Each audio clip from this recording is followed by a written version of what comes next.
Liam Spencer and Ivy Forrester define the cycle of yearning, heartbreak, and calculated movements more than anyone else in the glittering yet volatile world of Los Angeles fashion and family dynasties.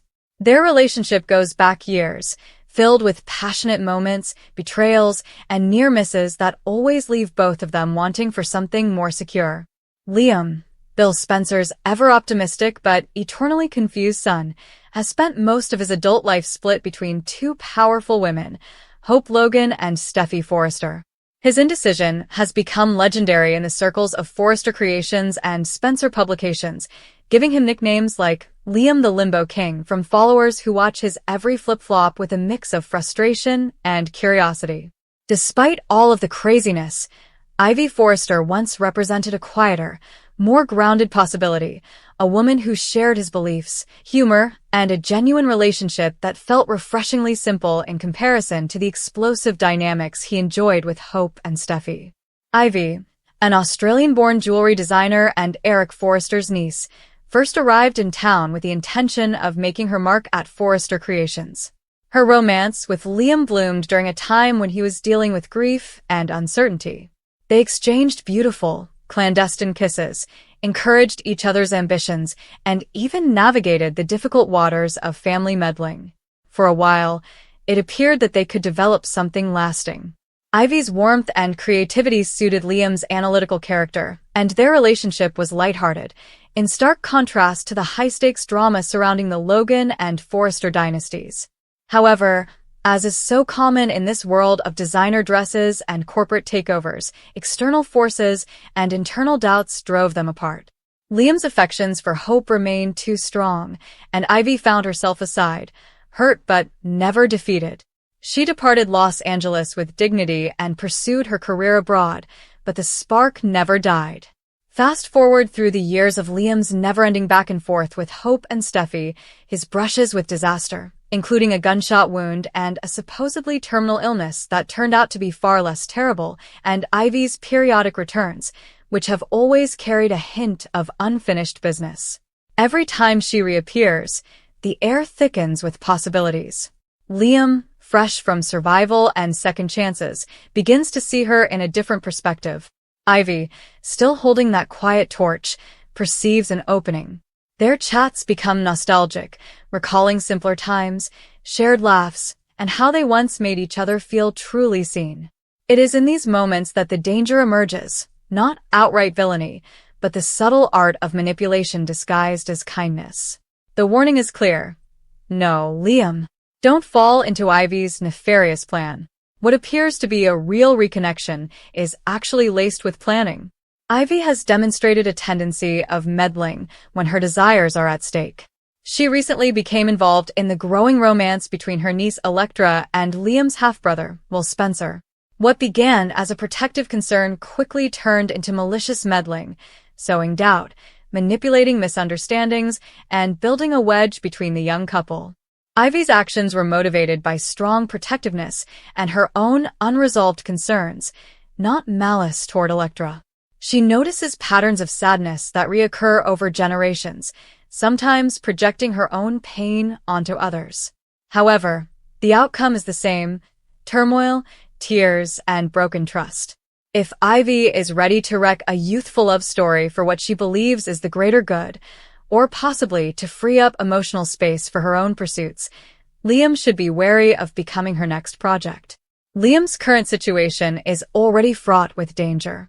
He's struggling with his identity after believing he was dying, only to discover the diagnosis was exaggerated or faked in some complicated plot twist typical of the show's high drama. Hope has moved on, starting a life with Carter, while Steffy remains steadfastly dedicated to her marriage despite persistent issues. Liam drifts in this limbo, open to anyone who can give him acceptance and a sense of belonging. Ivy is intimately aware of this weakness.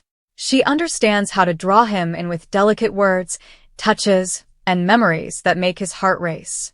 A simple visit to Bill's residence leads into lingering glances, and a chance meeting at Forrester Creations becomes an offer to reminisce over coffee.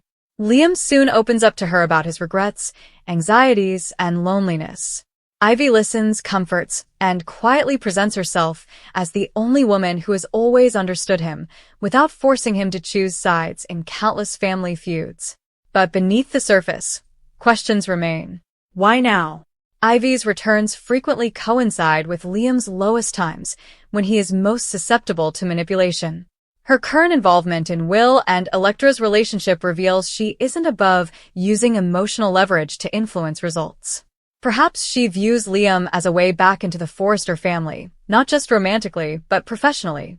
With her jewelry knowledge, she may carve out a new niche, but only if she has an ally like Liam, who still has clout in both Spencer and Forrester circles.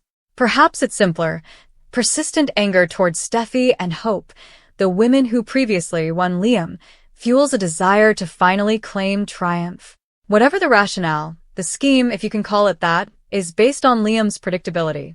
He falls hard and fast when someone makes him feel chosen, which Ivy does exceptionally well. Imagine Liam sitting alone in his elegant apartment, repeating talks in his thoughts. Ivy texts him something innocuous. "Thinking of you today," and he smiles, despite himself.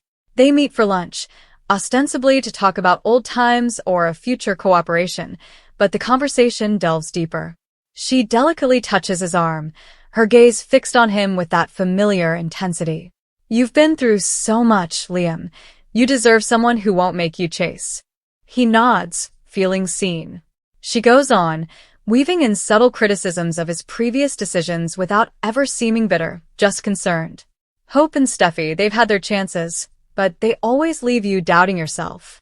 It's a superb play, empathy mixed with divide, comfort laced with persuade. Liam hesitates, of course. He always does. Loyalty to his daughters, to the concept of family, pulls on him. But uncertainty creeps in. What if Ivy's right? What if he could find peace this time, with someone who understands his experience and doesn't involve constant triangle drama? The temptation increases. A late-night phone call, a shared bottle of wine, and a kiss that feels inevitable. And with that, the scheme moves forward. Ivy wins his trust, affection, and possibly even his commitment. But at what cost? Liam's history indicates that he will ultimately question it, back away, and harm her again, or worse, hurt himself by learning too late that the comfort came with strings. The larger scope of the show heightens the stakes. Steffi, ever vigilant, might notice the shift and confront Ivy, reigniting old feuds. Hope, now settled but yet connected to Liam through their children, could sense the ripple effects. Bill, Liam's father, is inclined to promote anything that keeps his son away from the Logans and Forresters he considers problematic. The family meetings at Forrester Creations would become contentious, with rumors leading to explicit accusations. Ivy's intrusion into Elektra's life foreshadows how far she would go, creating scenarios, concealing truths, or pushing limits under the premise of protection. If Liam fails, he risks becoming just another pawn in her search for power and happiness. However, Liam is not blameless. His attractiveness lures others in, but his inability to truly commit opens the way for schemes like these. He thrives on the drama despite his claims to want peace. Ivy's technique takes full advantage of this shortcoming. She does not demand, rather, she suggests. She does not force, but rather nudges. And in his weakened state, post-trauma and post-heartbreak, he may fall right into the trap. Finally, the plea rings loudly through the halls of power and passion. No, Liam, do not fall. Recognize the pattern before it is repeated. Ivy's adoration may be genuine, but her techniques are shady. The devious plan isn't plain evil, it's a calm calculation that employs vulnerability as a weapon. Liam has survived so much. He needs clarity, not another entanglement caused by trickery. The dilemma of whether he heeds the warning or succumbs to the draw continues to captivate viewers, episode after episode, in this never-ending dance of desire and deception. The heart wants what it wants, but sometimes what it desires is the precise thing that will break it all over again. The afternoon sun poured through the Spencer estate's lofty windows, leaving broad golden streaks over the polished floors. Liam stood near the window, peering down at the calm street below, his mind jumbled in a tempest of turmoil. Life had never been easy for him, but lately it seemed like every step he made pushed him more into doubt. He rubbed his temples, attempting to shake off the bad sensation that had followed him throughout the day. Ivy called him earlier. The talk repeated in his memory, with each word carefully picked and every pause thoughtful. At first, it seemed innocent enough, just a nice invitation to meet and discuss. But something about her tone stuck in his mind, like a warning he couldn't quite grasp. Ivy was never careless with her words. She was analytical, cunning, and often considerably more determined than people knew. Liam sighed and moved away from the window.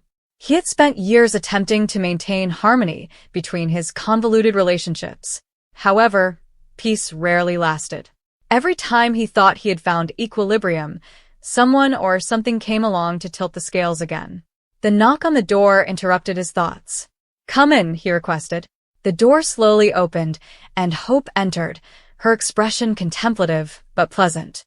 She exuded a familiar calm that might soothe Liam's mind. "You look like you're wrestling with something," she added gently. "Is it so obvious?" Liam responded with a tiny, exhausted smile. Hope moved closer. "It usually is when you stare out the window like the fate of the world is hanging in the balance." Liam let out a gasp. "Ivy called me." Hope's face furrowed slightly. "Ivy? That's unexpected." "Yes," Liam replied. "She wants to meet. Says it's important." Hope folded her arms carefully. "Did she explain what it was about?" "No," Liam confessed. "Just that it's something I need to hear in person." They both remained silent for a few periods. Hope knew Ivy well enough to recognize that she rarely acted without a reason. "Do you trust her intentions?" Hope inquired. Liam paused. "I don't know." This was the truth. Ivy had always been someone who could appear genuine while discreetly pursuing her own goals. He did not think she was evil, but she was strategic, sometimes dangerously so. Hope looked at Liam's face intently. "You're worried." "I just have a bad feeling," he replied. "Like there's more to this than she's saying." Hope approached him and placed a calming hand on his arm. "Then don't walk into it blindly." Liam remembered those comments long after Hope had left the room. He had previously experienced problems as a result of blind trust. And if Ivy was really planning something, he needed to be cautious. Across town, Ivy sat at a small table in a quiet cafe, absent-mindedly stirring her coffee as she watched the entrance. Her reflection in the window revealed a serene, controlled woman, but her mind was racing underneath that calm appearance. Everything needed to go just as planned. She looked at her phone, checking the time again. Liam would get there soon. She had purposefully chosen this location, quiet, neutral, and somewhere he wouldn't immediately feel defensive. However, convincing him would require more than simply the proper circumstances. It would take the appropriate story. Ivy reclined back in her chair, repeating the talk she planned to have. She had rehearsed it numerous times in her head, tweaking every detail until it sounded completely logical. Liam was attentive, empathetic, and occasionally overly trusting. Those characteristics made him simple to appeal to if you knew his thinking. And Ivy understood him better than most people thought. The door opened, and the small bell above it rang softly. Ivy looked up to see Liam walking in. Right on time. He saw her almost immediately and approached the table, his look guarded but friendly. "Hey," he said. "Hi, Liam," Ivy said with a bright smile. "Thanks for coming." He took a seat across from her. "You said it was important." "It is." A waiter approached, and Liam ordered a coffee before returning his attention to her. "So," he asked, "what is going on?" Ivy clenched her hands carefully. For a time, she appeared apprehensive. "I wasn't sure how to bring this up," she admitted softly. That alone made Liam uncomfortable. Ivy was seldom uncertain about anything. "What is it?" he asked. She took a calm breath. "It's about your future," she explained. Liam frowned slightly. "What about my future?" "Yes." She leaned forward slightly, lowering her voice as if what she was about to say demanded privacy. "Liam, I think you're at a crossroads and you don't even know it." That comment immediately set off bells in Liam's mind. "I'm not sure I follow," he said cautiously. Ivy eyed him for a moment before deciding what to say next. "You've spent so much time trying to keep everyone else happy," she told me. Best wishes to Steffi, your family, and everyone. But when was the last time you genuinely considered what you want? Liam blinked, mildly surprised by the question. I do think about that, he replied. Do you? Ivy responded gently. Her tone wasn't hostile, it was empathetic. This made it difficult to dismiss. Because from where I'm standing, she added, it looks like you're always reacting to everyone else's expectations. Liam shuffled in his seat. Ivy, if this is about my relationships, it's about your life, she said softly. There was a prolonged pause. Liam drank his coffee and considered her comments. On the surface, it sounded like worry, but something about the way she presented it felt deliberate. What are you suggesting? He asked. Ivy bent her head slightly and studied him. I'm suggesting that maybe the path you're on isn't the one you truly want. Liam was grinning. Do you know what path I want? I believe you may be afraid to admit it, she added. Her words lingered in the air between them. Across the cafe, a couple chuckled quietly at another table, the commonplace sound strikingly different from the tension rising at Ivy and Liam's table. Ivy, Liam began slowly. You didn't ask me here just to question my life choices. No, she conceded. So, what is this all about? She stopped again, as if considering how much to reveal. Let's just say I've seen things, she remarked. That drew Liam's attention immediately. What kinds of things? Ivy caught his gaze directly. Things that could change how you see the people around you. Liam leaned back, his suspicions rising. Are you trying to start a drama? No, Ivy replied calmly. I'm trying to open your eyes. Those statements seemed genuine. However, honesty can be misleading. Liam had learnt the hard way. Then stop being vague, he said. Just tell me what you mean. Ivy paused. This was the moment she had been planning for. If I tell you, she whispered quietly, you can't unhear it. Liam crossed his arms. Try me. She leaned forward slightly and lowered her voice again. Liam's jaw tightened as he realized that some of the individuals he trusted the most may not be as honest as he thought. That was precisely the type of suggestion that may undermine trust. Do you have proof of that? He asked. Ivy nodded slowly. I wouldn't say it if I didn't. Liam examined her closely. Her look was steady, controlled, and nearly believable. But something still felt wrong. You're asking me to doubt people I care about, he argued. I'm asking you to consider the possibility, Ivy said. Based on what? She dug into her bag and took out her phone. This. She set it on the table and moved it toward him. Liam gazed down at the television. A chat thread was open, but he couldn't see the entire context from his seat. What am I looking at? He asked. Read it, Ivy asked softly. Liam paused. Something about the entire scenario seemed well choreographed. The mysterious phone call, the enigmatic chat, and the stunning reveal. It all felt staged. He turned back to Ivy. Before I read anything, he replied. I need to ask you something. Okay. Why are you doing this? For the first time, Ivy appeared surprised by the question. Because you deserve the truth, she explained. Or, because you want something to change, Liam explained. Her eyes narrowed slightly. Is it so terrible to desire the best for yourself? That depends on what you believe best means. The tension between them increased. Ivy folded her hands again, keeping her cool. Liam, I care about you, she said. I always have. He did not answer right away. He knew Ivy had affection for him once. Perhaps she still does. That alone confused what she was saying. Care can look a lot like manipulation, he remarked gently. Her expression stiffened slightly. Do you believe I would influence you? I believe everyone has motives, Liam stated. Including you. Another quiet fell over the table. For a time, Ivy appeared agitated, as if things were not going as planned. You're being defensive, she explained. Maybe, Liam confessed. Or maybe I'm just being cautious. He shoved the phone back toward her, not reading anything. I'm not going to let someone else tell me who I should or shouldn't trust. Ivy's eyes widened with disappointment. So, you prefer to stay in the dark? I'd rather figure things out on my own. Her fingers curled on the table's edge. You're making a mistake. Maybe, Liam responded calmly. But it'll be my fault. He rose up and set a couple bucks alongside his coffee. Ivy, whatever you're trying to do here, I'm not interested in being a part of it. For the first time, Ivy's calm expression cracked slightly. You're walking away, without even looking at the truth. Liam paused beside the table. Or maybe I'm walking away from a trap. His words hit harder than he intended. Ivy looked at him, her expression unclear. Do you really believe I would set a trap for you?